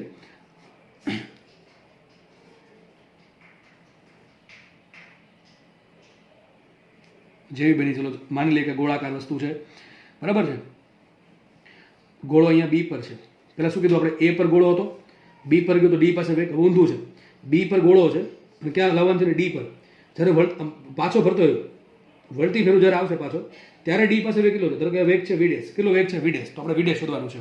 વિચારો ડી પાસે ગોળો છે ડી પાસે ગોળો છે બી પાસે ગોળો છે અને ડી પર જ્યારે આવશે ત્યારે એનો વેગ કેટલો છે તમારે શોધવાનું છે. શું થશે આમાં વિચારો અહીંયા કઈ ઉર્જા છે એની પાસે સ્થિતિ ઉર્જા કઈ ઉર્જા છે સ્થિતિ ઉર્જા. હવે સ્થિતિ ઉર્જા શું થશે ધીમે ધીમે નીચે ધીમે ધીમે ગતિ ઉર્જામાં રૂપાંતર થશે અને થોડોક ભાગ ઘર્ષણનો સામનો કરવાનો વપરાશ આટલા ભાગમાં આ ખૂણો કેટલો આવ્યો તમને 30 ડિગ્રી આ ખૂણો આવ્યો તમને 30 ડિગ્રી આ 30 ડિગ્રીનો ખૂણો રકમમાં આપેલો છે બરાબર છે. તો જ્યારે ગોળો બી પરથી ડી પર આવતો હોય ત્યારે એમાં બે ભાગ પડે તો લખાય અહીંયા બી પાસેની સ્થિતિ ઉર્જા એટલે લખી દઉં છું બી પાસેની સ્થિતિ ઉર્જા બે ભાગ પડશે એક ભાગ ક્યાં આવશે ડી પાસેની ગતિ ઉર્જા ડી પાસેની ગતિ ઉર્જા પ્લસ પ્લસ શું થશે બી થી ડી માર્ગ હવે આટલો માર્ગ જ છે બી થી ડી માર્ગમાં ઘર્ષણ બળનો સામનો કરવામાં થતું કાર્ય. તો બી પાસેની સ્થિતિ ઉર્જાના બે ભાગ પડે એક તો થોડોક ભાગ ડી પાસે ગતિ ઉર્જા તરીકે હશે થોડોક ભાગ એની ઘર્ષણ બળનો સામનો કરવામાં થશે. હવે બી પાસે સ્થિતિ ઉર્જા કેટલી છે યુબી યુબી યુબી બરાબર શું આવશે ડી પાસેની ગતિ ઉર્જા કેટલી આવશે ધારો કે હાફ એમ વી ડેશ સ્ક્વેર ધારો કે ડી પાસે હવે નવો વેગ પહેલાં કેટલો હતો √7 વી હતો વી કેટલો હતો √7 ધારો કે વેગ છે વી ડેશ તો હવે હાફ એમ વી ડેશ સ્ક્વેર પ્લસ બી થી ડી માર્ગમાં થતું કાર્ય કેટલું થાય એફ ઇન્ટુ એક્સ ઘર્ષણ બળ કેટલું કાર્ય થાય એફ ઇન્ટુ એક્સ. ચલો મૂકીએ કિંમત બી પાસે સ્થિતિ ઉર્જા કેટલી તો આપણને ખબર છે હાઇટ આટલી લેવી પડે એચ અને આપણે તમને ખબર હોય તો શરૂઆતમાં આપણે બી પાસે સ્થિતિ ઉર્જા કેટલી લાવ્યા હતા જોઈ લઈએ આપણે તો આગળ લખેલું છે આટલું હશે યુબી બરાબર mgr કૌંસમાં 2 - √3/2 કઈ રીતે લેવા હતા આ હાઇટ આપણે ગણી હતી કેટલી હતી આ હાઇટ હતી r - r cos 3 કેટલી હતી r - r cos 3 એના પરથી h લાવ્યા હતા તો આપણે ડાયરેક્ટ મૂકીએ છીએ mgr યુબી બરાબર શું આવશે યુબી બરાબર આવશે mgr કૌંસમાં 2 - √3/2 તો શું આવશે યુબી બરાબર mgr લખી દઉં અહીંયા mgr કૌંસમાં 2 - √3/2 આટલી સ્થિતિ ઉર્જા હતી બરાબર હવે કંઈ કામ નથી આપણે હવે એટલી સ્થિતિ ઉર્જા હતી એના બે ભાગ પડ્યા એક ભાગમાં શું છે ગતિ ઉર્જા હાફ એમ વી ડેશ સ્ક્વેર આટલી ગતિ ઉર્જા plus F into x F કેટલે લાગે છે એફ લાગે છે 1.3 અને એક્સ શું લેવાનો એક્સ થશે આટલો આટલી ચાપ હવે ખૂણો કેટલો છે 30 ડિગ્રીનો તો ચાપ બરાબર શું આવશે ચાપ બરાબર ખૂણો ગુણ્યા ત્રિજ્યા. ચલો ખૂણો કેટલો છે 30 ડિગ્રી 30 ડિગ્રીને રેડિયનમાં ફેરવો શું કરે કેટલા થાય 180 વડે ભાંગી નાખો π/6 કેટલા આવશે π/6 અને ત્રિજ્યા શું આવશે આર કેટલા મીટર છે 1 મીટર છે કેટલા મીટર છે આર 1 મીટર એક્સ બરાબર શું આવશે π/6 શું આવશે એક્સ બરાબર π/6 મીટર. તો એફ ઇન્ટુ એફ કેટલા મૂક્યા 1.3 અને આ મૂકી દઉં ચલો π/6 ચલો કેટલા મૂકી દઉં π/6. આપણે એક કામ કરીએ આ પદને કરતાં બનાવો તો શું લખાશે અહીંયા હાફ અથવા એક ઘડીક આપણે કામ કરશું અને એફએક્સ જ લખી નાખશું બરાબર શું લખી નાખશું અને એફએક્સ આપણે છેલ્લે કિંમત મૂકી દઈશું તો લખાશે અહીંયા half M V dash square is equal to શું આવશે અહીંયા mgr કૌંસમાં 2 - √3/2 માઇનસ એફએક્સ આ પદ આપણે આખું આ બાજુ લેવા બરાબર. હવે કામ કરીએ ભાઈ બેને બે વડે એક કામ કરવાનું બે વડે ગુણ નાખો ને બે વડે ભાંગી નાખો આ જે એફએક્સ વાળું પદ છે સમજો બે વડે ગુણું બે વડે ભાંગવું બધાની છેદમાં બે આવી ગયા બે ઉડી જશે તો ચલો બેનો વહીવટ થઈ ગયો. હવે કામ કરીએ બધાને એમ વડે ભાંગી નાખીએ એટલે સાબિત શું થશે V dash square is equal to M ઉડી જશે શું છે અહીંયા જીઆર કૌંસમાં 2 - √3 જો આ બે તો ઉડી જ ગયા ઓલરેડી કઈ રીતે અહીંયા વન આપ છે અહીં છેદમાં વન આપ છે અને 2 વડે ગુણું 2 વડે ભાંગો તો પણ છેદમાંથી 2 ઉડી જશે. અહીં શું છે -2fx/m. સમજ પડી કે ના પડી? આ 2 તો ઉડી ગયા છેદમાં, અને 2 વડે ગુણ્યા 2 વડે ભાંગ્યા એટલે બધામાંથી 2 ઉડી ગયા, ઉપર 2 ગુણાકારમાં છે, બરાબર છે. અને અહીંયા m વડે બધાને ભાંગો, આને m વડે ભાંગો, આને m વડે ભાંગો તો ઉડી જશે, આને m વડે ભાંગો છેદમાં ખાલી gr વધશે, અને આને m વડે ભાંગો શું આવશે? fx/m. આગળના 2 વડે ગુણ્યા 2 વડે ભાંગ્યા. તો આ સમીકરણ હું બીજા પેજ પર લખી દઉં, બરાબર છે. આ લખી દઉં છું અહીંયા જ. ચલો, તો છેલ્લે સાબિત થયું કે v² સાબિત થયું, લખી દઉં ફરીથી. v² = gr (2 - √3) -2fx/m. આટલું સાબિત થયું છે. આપણે કિંમત મૂકી દઈએ બધાની. ચલો, તો v² = g કેટલા છે? 10, r કેટલા છે? 1, 2 રાખીએ, અને આ √3 કેટલા હોય? 1.73 -2 × f કેટલા છે? f છે 1.3, x કેટલા છે? x છે ચાપ, 30 ડિગ્રીના ખૂણા માટે ચાપ શું થાય? π/6. શું આવશે અહીંયા? પાઈના છેદમાં 6. દળ કેટલું આપ્યું? π/10. જો તમને પાઈ ઉડે એટલા માટે તમને દળ π/10 આપેલું છે, એ તમને ખબર પડી ગઈ છે. ચલો આગળ મૂકીએ કિંમતો. v² એ બધા ઇમ્પ્લાઇઝ આવશે. ઇમ્પ્લાઇઝ એટ v² = શું આવશે? v² = હવે જુઓ 1.73, 2 - 1.73. 2 - 1.73 શું થાય? 0.27. સીધી વાત છે. શું થાય? 0.27. 0.27 × 10 શું થશે? 0.27 × 10 થશે 2.7. કેટલા થશે? 2.7 માઇનસ. સમજ પડે કે નહીં? 2 - 1.73 શું થાય? અરે ભાઈ, 200માંથી 173 બાદ કરી નાખો. 200માંથી 173 બાદ કરો શું થશે? 27. એટલે શું થશે? 2.7. અરે 0.27 × 10 શું થશે? 2.7. આટલું થઈ ગયું. આગળ વધીએ હવે. બીજા પદમાં શું થશે? પાઈ ઉડી જશે. આ પાઈ ઉડી ગયા, બરાબર છે. પાઈ ઉડી ગયા, અને આ એક કામ કરીએ, આ 13 છે ને 10 વડે ગુણ નાખો તો આવશે આવું. સાઈડમાં ગણતરી કરી દઉં છું નીચે. 2 × 13 થશે ને? 2 × 13 છેદમાં 6, બરાબર. અથવા આમ કરી શકો 2/3. તો શું આવશે? 13/3. 13/3 તો આરામથી થઈ જશે. 4 તેરી 12, અને બીજા 1/3 થાય 0.73. તો શું આવશે? 4.33. તો તમે 13/3 બરાબર 4.33 મૂકશો તો જોઈએ આપણે. 4.33 મૂકીને જોઈએ, તમે જોશો કે જે આગળનો આંકડો છે એ નાનો છે, પાછળનો આંકડો મોટો છે. તો આનો આન્સર કેવો આવશે? ઋણમાં આવશે. નેગેટિવ વેલ્યુ આવશે કે નહીં આવે? આપણને ખબર છે કોઈ પણ વસ્તુનો સ્ક્વેર રૂટ કોઈ નેગેટિવ હોય નહીં.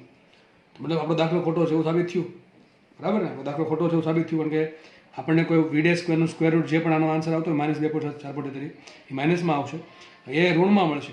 પણ આન્સર કોઈનો વર્ગ ઋણ થાય નહીં. એમ કહો -1નો વર્ગ શું? એ પણ 1 થાય ને, 1નો વર્ગ શું? તો 1 પણ 1 પર થાય. અથવા આમ કહી શકો તમે આન્સર કોમ્પ્લેક્સ નંબર, સંકર સંખ્યા આવશે. મેં થોડાને ખબર છે, પણ આનો આન્સર સંકર સંખ્યા હોઈ શકે, કારણ કે વેગ છે એ વાસ્તવિક સંખ્યા છે, વાસ્તવિક વસ્તુ છે, એટલે એનો આન્સર તમને સંકર સંખ્યા હોઈ શકે નહીં, બરાબર. તો ભૂલ ક્યાં પડી છે? ભૂલ ક્યાં નથી પડી. આ કહેવા શું માંગે છે? તમને સમજાવું છું કે આ જે પદ છે, આ પદ આગળનું પદ છે, એ પદ નાનું છે, અને પાછળનું પદ છે એ મોટું છે. મતલબ શું થયો? આગળનું શું પદ બતાવે છે? આગળનું પદ શું બતાવે છે? બી આગળની સ્થિતિ ઉર્જા. શું બતાવે છે? બી આગળની સ્થિતિ ઉર્જા. અને પાછળનું પદ શું બતાવે છે? પાછળનું પદ બતાવે છે ઘર્ષણ બળનો સામનો કરવામાં વપરાતી ઉર્જા. ઘર્ષણ બળનો સામનો કરવામાં વપરાતી ઉર્જા, બરાબર છે. ઘર્ષણ બળનો સામનો કરવામાં વપરાતી ઉર્જા. હવે આગળનું પદ છે નાનું છે, પાછળનું પદ છે મોટું છે. મતલબ એમ થયો કે બી પાસે સ્થિતિ ઉર્જા ઓછી છે અને ઘર્ષણ બળનો સામનો કરવામાં વધારે ઉર્જા વપરાય છે. મતલબ કહેવા શું માંગે છે? તમને હું અલગ પેજ પર સમજાવું તો જુઓ. ધરો આપણે અહીંયા સમજીએ તો જો આવું કંઈક છે. પદાર્થ આપણો અહીંયા બી પર હતો, બરાબર છે. બી પાસે ઉર્જા કંઈક માનો કે સમથિંગ કંઈક છે. આપણે ધારો કે આપણે લઈ લઈએ 2.7. કેટલી લઈ લઈએ? 2.7. 2.7ની ઉર્જા લઈ લઈએ. અંદાજે માર્યો છે, બરાબર છે. એક્ઝેક્ટલી ઉર્જા નથી. આપણે તમારે એના માટે શું કરવું પડે? m વડે ગુણવા પડે અને 2 વડે ભાંગવા પડે. અને આ પ્રમાણે અહીંથી m કાઢવા પડે અને 2 વડે લઈ લેવા પડે. પણ આ બે કાંઈ નહીં, આપણે ચાલશે આ. અને ઘર્ષણ બળનો અહીંથી અહીંયા જવામાં ઘર્ષણ બળનો સામનો કરવામાં જરૂર પડે છે 4.33ની. કેટલી જરૂર પડે છે? 4.33ની. તો થાય છે એવું કે ભાઈ અહીંયા ઉર્જા 2.7 જૂલની છે, એને જો અહીંયા પહોંચવું હોય તો એને ઘર્ષણ બળનો સામનો કરવામાં 4.33 જૂલની ઉર્જા જોઈશે. મતલબ એમ જો પદાર્થ અહીંયા પહોંચશે જ નહીં, પદાર્થ દ્વિ પર પહોંચશે જ નહીં. થશે એવું કે એની પાસે 2.7 જૂલની સ્થિતિ ઉર્જા છે, બરાબર છે. માની લો 2.7 જૂલની સ્થિતિ ઉર્જા છે. જેમ જેમ નીચે આવશે એમ એની ગતિ ઉર્જા વધતી જશે, બરાબર છે. પરંતુ ઘર્ષણ બળનો સામનો કરવામાં પણ ઉર્જા વધતી જશે. હવે થશે એવું કે જેમ જેમ નીચે આવશે એક પોઈન્ટ એવો આવશે કે એની પાસે જેટલી સ્થિતિ ઉર્જા છે એ બધી જ ઉર્જા ઘર્ષણનો સામનો કરવામાં વપરાઈ ગઈ, એની પાસે જેટલી સ્થિતિ ઉર્જા છે એ ઘર્ષણનો સામનો કરવા વપરાઈ ગઈ તો પદાર્થ ધારો કે વધુમાં વધુ સી બિંદુ છે, વધુમાં વધુ સી બિંદુ પર પહોંચી શકશે. સી બિંદુથી આગળ જઈ શકશે નહીં, કારણ કે એની ઉર્જા કુલ ઉર્જા 0 થઈ ગઈ. કુલ ઉર્જા 0 થઈ ગઈ તો આગળ વધશે જ નહીં, તો ડી બિંદુ પર પહોંચશે જ નહીં. મતલબ એમ કહી શકો કે ડી બિંદુ પાસેનો વેગ કેટલો છે? 0. એક્ઝેક્ટ એવું કહી શકો કે ડી બિંદુ પાસે પહોંચશે જ નહીં, વધુમાં વધુ ક્યાં પહોંચશે? સી બિંદુ પર પહોંચી શકે. અને તમારે જોઈતું હોય કે સી બિંદુ પર પહોંચે તો કેટલું અંતર કાપે, તો તમે આ પ્રમાણે કરી શકો છો. આ બે સરખાઈ દેવાનું. આ કેટલી ઉર્જા છે? આ GR કૌંસમાં 2 - √3 = 2Fx/m. તમે આ લઈ લો, તમને x મળી જશે. શું મળી જશે? તમને x મળી જશે. અને એ x પરથી તમે આ બિંદુ મળી જશે કે વધુમાં વધુ પદાર્થ ક્યાં પહોંચી શકે. ફરીથી કહી દઉં છું, પદાર્થ પાસે એક્ઝેક્ટલી કેટલી ઉર્જા છે? બી પાસે ઉર્જા છે. તમને એક્ઝેક્ટલી કેવું હોય તો આમ કહી શકાય, UB બરાબર આવશે mg કૌંસમાં શું હતું? 2 - √3/2. બરાબર છે. તમે આનો આન્સર લાવજો જેટલો આવે એટલો. હવે તમે એક કામ કરો, બી થી ડી પર આવવું હોય, બી થી ડી પર આવો કેટલી જરૂર પડે? f × x. f મૂકો 1.3 અને x મૂકો કેટલા? 2π/3. સોરી π/6. કેટલા મૂકો? π/6. ખૂણો કેટલો છે? 30 ડિગ્રીનો ખૂણો છે. તો અહીંયા આવશે કેટલા? આટલા આવશે. તમે આનો આન્સર લાવજો. તમને fx નો આન્સર મોટો લાગશે ને UB નો આન્સર નાનો લાગશે. UB નો આન્સર જે પણ આવતો એ લાવવાનો અને fx નો અંતર લાવવાનો. f મૂકા 1.3 અને x ધારો કે અહીંયા ડી બિંદુ પર પહોંચતો હોય તો કેટલું અંતર કાપે? π/6 × r. r મૂકા 1 મીટર, એટલા માટે આટલું આન્સર લાવવાનો. આનો આન્સર લાવવાનો. તમે જોશો કે UB કરતાં fx મોટું છે. UB કરતાં fx મોટું છે મતલબ એમ થયો એ પોસિબલ જ નથી કે UB જેટલી ઉર્જા હોય એના કરતાં વધારે ઉર્જા ઘર્ષણ બળમાં વપરાય એવું પોસિબલ નથી. તમને એક એક્ઝામ્પલ આપું. તમારી પાસે 100 જૂલની ઉર્જા છે તો તમે ઘર્ષણ બળનો સામનો ક્યાં સુધી કરી શકો? તમે બધી જેટલી બી છે એ બધી ઉર્જા ઘર્ષણનો સામનો કરવા વાપરી નાખો, તમારી પાસે વધે કેટલી? 0. હું તમને એમ કહું કે તમારી પાસે 100 જૂલ ઉર્જા છે અને તમારે 150 જૂલ એમાં તમે ઘર્ષણનો સામનો કરવા વાપરી, આ પોસિબલ છે? પોસિબલ નથી. તમારી પાસે 100 જૂલ ઉષ્મા હોય તો તમે માત્ર ને માત્ર 100 જૂલનો સામનો ઘર્ષણ બળ વડે કરી શકશો. 150 જૂલ ઉર્જા ઘર્ષણનો સામનો કરવા વપરાશે નહીં. સમજ પડે કે નહીં પડતી? તો અહીંયા એવો કેસ થયો છે કે બી પાસે ઉર્જા ઓછી છે અને જો એને બી થી ડી પર પહોંચવું હોય તો ઘર્ષણનો સામનો કરવામાં વધારે ઉર્જાની જરૂર પડે છે. હવે જેટલી ઉર્જા છે એ બધી ઘર્ષણનો સામનો કરવામાં વાપરી નાખે તો પણ એ ડી પર પહોંચી શકશે નહીં, કારણ કે ડી પર પહોંચવું હોય તો એને વધારે ઉષ્માની જરૂર પડશે, વધારે ઉર્જાની જરૂર પડશે. એની પાસે ઉર્જા છે જ નહીં. તો હકીકત થશે એવું કે એ માત્ર બી બિંદુથી શરૂ કરીને ધીમે ધીમે આગળ વધશે, અમુક ધીમે ધીમે વેગ વધશે, પરંતુ ઘર્ષણનો સામનો કરવામાં અમુક ઉર્જા વપરાશે. હવે જ્યાં સુધી એની પાસે જેટલી ઉર્જા છે એ તમામ પ્રકારની ઉર્જા જો એ ઘર્ષણનો સામનો કરવામાં વાપરી નાખે તો એની પાસે એક બિંદુ એવું હશે, સી બિંદુ, કે એની પાસે કોઈ ઉર્જા વધશે નહીં. તો વધુમાં વધુ પદાર્થ અહીંયા આવશે. તો હકીકત થશે આવું, પદાર્થ પહેલા એ પર હતો, ત્યાંથી ક્યાં ગયો? ડી પર ગયો, ડી પરથી ક્યાં ગયો? બી પર જશે અને બી પરથી આગળ વધીને ક્યાં આવશે? વધુમાં વધુ સી પર આવશે. ડી પર પહોંચી શકશે નહીં, કારણ કે જો એને બી થી ડી પર જવું હોય તો એની પાસે વધારે વધારે ઉર્જા જોઈએ, પણ છે જ નહીં એટલી, કારણ કે બી થી ડી સુધી પહોંચવામાં એને ઘર્ષણ બળનો સામનો કરવામાં વધારે ઉર્જાની જરૂર પડે છે. તો જેટલી છે એનાથી વધારે ઘર્ષણનો સામનો કરવામાં વાપરી શકે નહીં. તો વધુ કેટલી વાપરી શકશે ઘર્ષણનો સામનો કરવામાં? બી પાસે છે એટલી. બી પાસે કેટલી? આ યુવી તમે શોધી નાખો. બરાબર છે. તો તમને એમ પ્રશ્ન પૂછી શકે કે વધુમાં વધુ સી બિંદુ પર પહોંચતો તો સી બિંદુનું સ્થાન બી થી કેટલું છે? તો ટૂંકમાં તમને x મળી જશે. કઈ રીતે? કેટલી ઉર્જા છે અહીંયા? કે 2.7 છે તો 2.7 બરાબર કરી નાખો fx, અથવા અહીંયા કેટલી ઉર્જા છે? બી પાસેની ઉર્જા બરાબર fx. આમ તમે કરી શકો છો. બી પાસેની ઉર્જા કેટલી આવશે? mg/√3/2 = f × x. f મૂકી દો 1.3 અને x ને કરતા બનાવજો તો તમને x મળી જશે. x શું આપશે? કે બી થી કેટલું અંતર કાપશે? x જેટલું. તો વધુમાં વધુ x જેટલું અંતર કાપીને પદાર્થ સ્થિર થઈ જશે. એટલા માટે જુઓ અહીંયા આપણે આન્સર કેવો આવ્યો? ઋણ આવ્યો. આન્સર ઋણ શું કામ આવ્યો? આન્સર ઋણ એટલા માટે આવ્યો છે કે એ ડી પર પહોંચી શકતો જ નથી. ટૂંકમાં આ સંખ્યા વાસ્તવિક નથી. ટૂંકમાં ડી પાસેનો વેગ વાસ્તવિક નથી, એ અનરિયલ છે. એટલે શું થાય? ટૂંકમાં ડી પર પહોંચી શકવાનો નથી. એટલા માટે એની પાસે એની સ્થિતિ ઉર્જા કેટલી આવી? શું આવ્યો આન્સર? ઋણમાં આવે છે. ટૂંકમાં સાબિત એવું થયું કે પદાર્થ પહેલાં ક્યાં હતો? એ પર હતો. નીચે ફેંકો એટલે શું થશે? ધીમે ધીમે ડી પર આવ્યો. ડી પરથી જે આગળ વધીને ક્યાં આવ્યો? બી પર આવ્યો. બી પરથી ધીમે ધીમે વધીને આગળ ક્યાં આવ્યો? સી પર આવે. સી પર આવીને ઊભો રહી જશે. આગળ વધી શકશે નહીં, કારણ કે એની પાસે કુલ ઉર્જા છે. જેટલી ઉર્જા હતી એ પાસે જેટલી ઉર્જા હતી બધી જ ઉર્જા ક્યાં વાપરી નાખી? એને ઘર્ષણનો સામનો કરવા વાપરી નાખી. એટલા માટે તમને આ આન્સરનો શું આન્સર આવશે? આમાં એમ કહી શકાય, તમને ઓપ્શન આપ્યા હોય કે ભાઈ બી થી ડી પર જાય ત્યારે ડી પાસે વેગ કેટલો, તો તમે આવું કહી શકો કે ડી, ધારો કે તમને આન્સર આપ્યા √5, √3, √2, ઓપ્શન ડી એમ કીધું હોય કે શક્ય નથી, તો શું ટીક કરવાનું? શક્ય નથી, કારણ કે ડી પર પહોંચી શકશે નહીં. બરાબર છે કે નહીં? અને સી પર પણ વેગ કેટલો હશે? એનો 0 હશે. હા, બી અને સી ની વચ્ચે કોઈ પણ બિંદુ લઈ લો, બી અને સી વચ્ચે કોઈ પણ બિંદુ હશે ત્યાં એનો વેગ હશે, પણ સી પર વેગ એનો 0 થઈ જશે. ટૂંકમાં પદાર્થ અહીંયા સ્થિર થઈ જશે, આગળ વધશે નહીં. બરાબર છે. તો દાખલો અહીંયા પૂરો થાય છે. બરાબર, આપણે આ દાખલો અહીંયા પૂરો કરીએ છીએ અને સાથે સાથે આ લેક્ચર પણ અહીંયા પૂરો કરીએ છીએ. તો એક જ દાખલો ગણાવ્યો છે આખા લેક્ચરમાં. એક દાખલામાં ઘણું બધું શીખવા મળશે તમને, ઘણા બધા કોન્સેપ્ટ સમજાવ્યા છે અને તમને એવા દાખલા પણ ગણાવ્યા છે કે જે એકદમ પ્રેક્ટિકલ હોય. આ દાખલો છે એકદમ પ્રેક્ટિકલ દાખલો કહી શકાય, કારણ કે મોટાભાગે દાખલા તમને જે પૂછાય છે એમાં એવું કહી દઈએ કે ભાઈ આ ઘર્ષણ બળ અવગણવું, પણ આ દાખલામાં આપણે એવું જોયું કે ઘર્ષણ બળ લીધું છતાં શું અસર થાય છે ઘર્ષણ બળની, તો આપણે જોયું છે કે જેમ જેમ ઘર્ષણ બળ લાગશે એની ઉર્જા ધીમે ધીમે ધીમે ઘટતી જશે અને કોઈ સમય એવો આવશે કે એની બધી જ ઉર્જા ઘર્ષણ બળનો સામનો કરવામાં વપરાઈ ગઈ અને ત્યારે બધા શું થઈ જશે, સ્થિર થઈ જશે. તો દાખલો અહીંયા પૂરો થાય છે, જોડે જોડે આ લેક્ચર પણ અહીંયા પૂરો થાય છે. અને જે છેલ્લે કોન્સેપ્ટ ભણાવ્યો એ એકદમ બેસ્ટ કોન્સેપ્ટ છે કે ભાઈ ડી પર કેમ ન પહોંચ્યો, તો તમને એ 100% સમજ પડી જવી જોઈએ. અને જો તમને લેક્ચર સારો લાગ્યો હોય તો જરૂરથી એને લાઇક કરજો અને તમારા મિત્રો જોડે તમે એને શેર પણ કરજો. તો લેક્ચર જોવા બદલ બધાનો ખૂબ ખૂબ આભાર. Thank you so much.